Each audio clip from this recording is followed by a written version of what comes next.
So before I begin the video, guys, I want to talk about something that's been bothering me for the past month or so, okay? I've been reading the comment section in the videos for the past few weeks. Some of you guys think that the setups featured on the show are a bit underwhelming. And I get it. I get where you guys are coming from, but you have to understand that I can't feature badass, high-end, expensive setups in every single episode. It's just not possible, okay? Not everyone has the money to build or buy expensive setups. 95% of the submissions that I get are regular, straightforward setups with IKEA furniture and the usual RGB lighting, okay? That's just the reality of it all. I used to do an Ultimate Edition. I don't know if you guys remember, I used to feature like 5 amazing setups on those episodes. And then I soon realized after that I would just run out of awesome setups to feature and the show would become stale for a couple of weeks until I would get in more submissions. Now what I do is I try and balance. I would put in 1, sometimes 2 awesome setups per episode for the sake of balancing it for you guys. And then there are those episodes where there isn't a single awesome setup featured.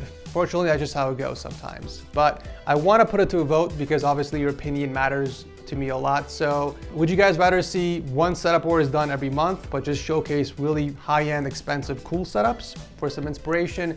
Or would you want me to continue doing the setup wars every week, but try and balance it a little bit more? So there's a straw poll link below. Please take a minute of your time to vote and let me know what you guys want. I'm okay with doing a setup wars once a month. That will actually free up a lot of time and I could put that time towards other content. It takes me 2 days to shoot a single episode of Setup Wars. So that's 8 days out of the month that I can save and put towards other content. But yeah, let me know what you guys want. Ultimately, it comes down to your decision. Click the link below and cast your vote.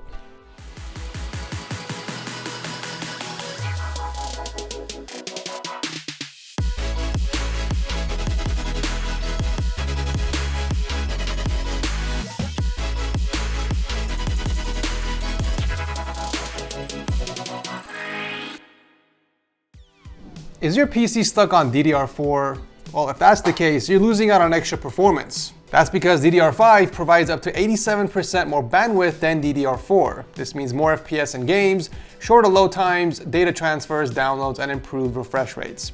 Crucial DDR5 desktop memory ditches the flashy RGB heat spreaders in exchange for optimization and efficiency. If you're someone who values performance over aesthetics while saving money at the same time, then these memory sticks are for you. They're basically engineered to work right out of the box in your gaming PC or workstation. No overclocking required. To learn more, click the link below. Kicking off the episode is Henry with his gaming and editing setup that took him 3 years to build, which means he started a setup back when he was 9 years old? What 9-year-old needs a setup? Is it because the new Teletubbies DLC is out? All jokes aside, this is a pretty damn badass setup for a 12-year-old, regardless who paid for it. I'm more interested in who put it together because that person knows what he's doing. We got the usual IKEA tabletop and Alex combo with some capital X for spacing, and above that we got dual monitors. A 240Hz as the main and 144Hz as the secondary in vertical mode. That is impressive, I gotta say. For peripherals, he's rocking a Razer Huntsman Mini paired with a Viper Ultimate mouse. This guy is rocking all high-end gear, it seems. He doesn't use any speakers, but he does have a pair of Logitech G Pro headphones and a dedicated mic setup with the Pseudotech T800 mic. Cables are managed very well with nothing major sticking out. You can see he did a good job keeping all the wires contained in the back all the way into the custom PC. In fact, this was originally a pre-built PC from Cyber Power, but he ended up swapping everything over except the CPU and the GPU, and he picked up some nice cable extensions. I mean, what can I say? It's a pretty badass setup for a 12-year-old, but I would love to see more unique stuff that separates this from the rest of the traditional IKEA RGB gaming setups we see on the show. Thank you nonetheless, Henry, for sharing this with us. You know, we haven't seen a loft bed setup in a while. The ones that were featured before were more on the simple side. Well, up until now, we have a full-blown, complete gaming setup built under Jumar's bed.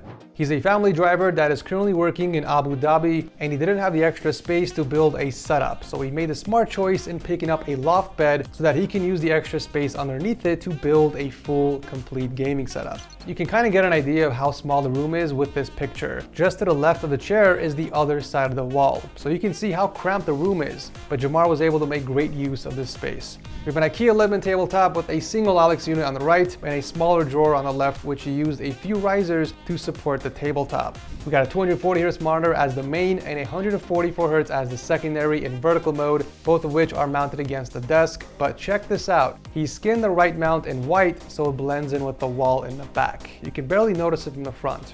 Moving on to peripherals, he's using the Black Widow X Tournament Edition and a glorious Model D with clean cable work through the desk and into a few raceways. My guy even has 2 pencil drawers tucked underneath right next to a USB hub. You'll love to see it. In fact, let's give him a pencil drawer seal of approval, please. For audio, the setup uses speakers as the primary source, but he does switch over to the Cloud X's when he's gaming on his beast of a PC. The very first water-cooled build powering a loft bed setup on the show. We got an 11900K paired with an MSI GTX 1080 gaming graphics card. A very impressive loft gaming setup that's gonna be difficult to top off. Thank you, Jumar, for sharing this with us.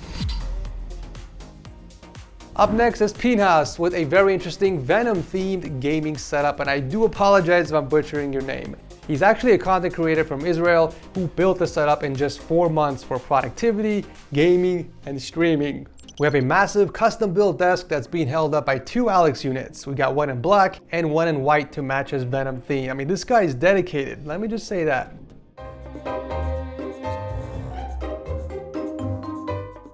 Venom, you know everything, right?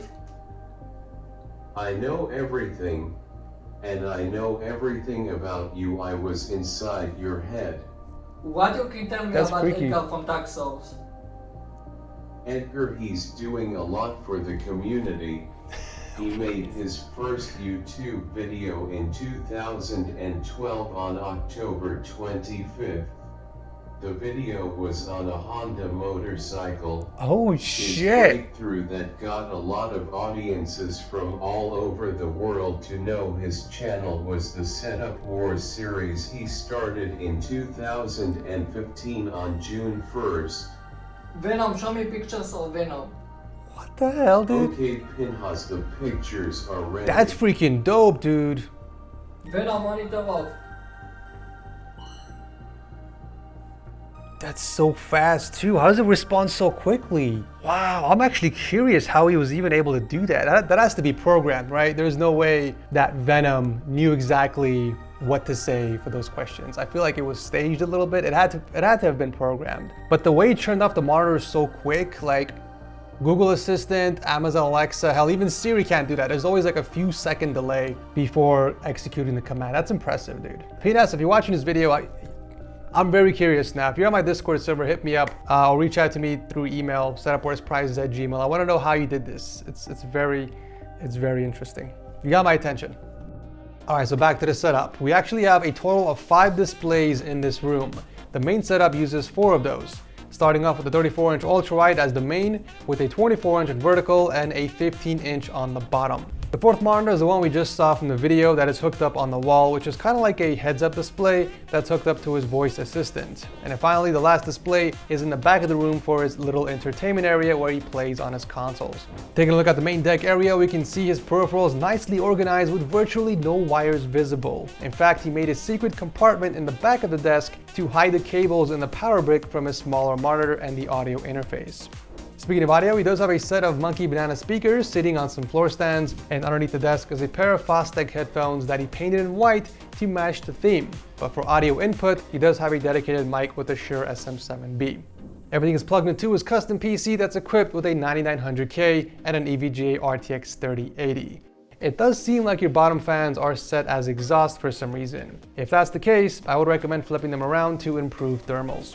I really do like how dedicated he is to the Venom theme, and the entire room was personalized pretty good. It's always nice to see a fully themed setup once in a while on the show. Thank you, Pinhas, for sharing this with us. Coming all the way from France is Wizman and his very compact and cozy gaming setup. What I like about this setup the most is that he was able to accomplish a lot in such a small space. It's simple yet elegant, with a perfect balance between aesthetics and functionality. We got a custom headboard up top with his logo, we got some vines and some nanoleaf panels that spill out from the sides. It looks pretty cool. What I don't understand is the setup's purpose. I get gaming, but what the hell is work fap in Ambilight? I need answers. We got a stack monitor layout hooked up to an IKEA mom desk with a 34-inch ultra-wide as the main and a 24-inch flipped on the top as an overhead. Below that, we got the G915 Logitech keyboard and a G Pro mouse for gaming, but for work, he uses the original MX Master. Just like the setup from the last episode, Wizman also drilled through his desk for the Elgato Stream Deck and a wireless charger. This approach is very clean and has a nice sci-fi look to it. We do have some enterprise speakers for the primary source of audio, but for private sessions and gaming, he does put on the HyperX Cloud Orbit S headphones with a dedicated mic setup as well. If there's one thing I learned from this submission, is that Wizman is a person you don't want to mess with. This guy has 2 brass knuckles, a retractable beating stick, I think that's what that is, and a gun just chilling on a shelf right in the open. He's basically letting everyone know what he's capable of. On a lighter note, I do like the cable management. He used a ton of raceways to neatly channel all the cables against the wall, and he used a cable box in the corner to hide the massive power bricks. So in order to achieve this super clean and symmetrical look, he had to put his custom PC on the left side, unfortunately. It would have been cool to do an inverted build so that the side panel would be on the right side, but the PC could have been built way before the setup was done. Either way, this is a very cool and unique gaming setup that I haven't seen before on the show. Thank you, Wizman, for blessing our eyes today. Most of us are so used to building a setup against the wall because it gives us a nice foundation for creativity. You can customize the wall and really add a unique look to your setup. But there's something about sitting in front of a window that just hits different. I'm sure we can all agree the vibes are different. Then again, most of us don't have the privilege to sit in front of windows due to the room layout.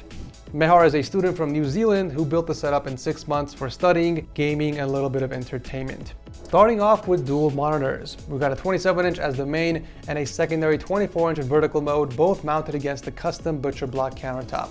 Below that, we got the SteelSeries Apex 5 keyboard with a glorious Model O. And for audio, he's using just a headset with a HyperX Quadcast for input. Not much else on the desk other than his Elgato Stream Deck and a PS4 Slim. Cables aren't the prettiest I've seen, but I do appreciate the effort of at least grabbing a Signum rack, but I would invest into some Velcro straps to tidy up the loose cables. You got the right idea behind your PC, but I would group them up more. Inside here, we got the i5 11500 processor paired with a Vision RTX 3070. It's a very nice build, but I would eventually swap the only black fan in there with a white one to complete the look. But overall, a very clean build and a setup. Thank you, Mahar, for entering. And that will do it for today's video, guys. As always, comment below. Let me know which of these setups was your absolute favorite. It's going to be a tough pick because we had some pretty cool setups showcased today. If you guys are enjoying the new season so far, let me know. Tossing a like before you head out. Thank you so much for watching, and I'll see you very soon in the next one.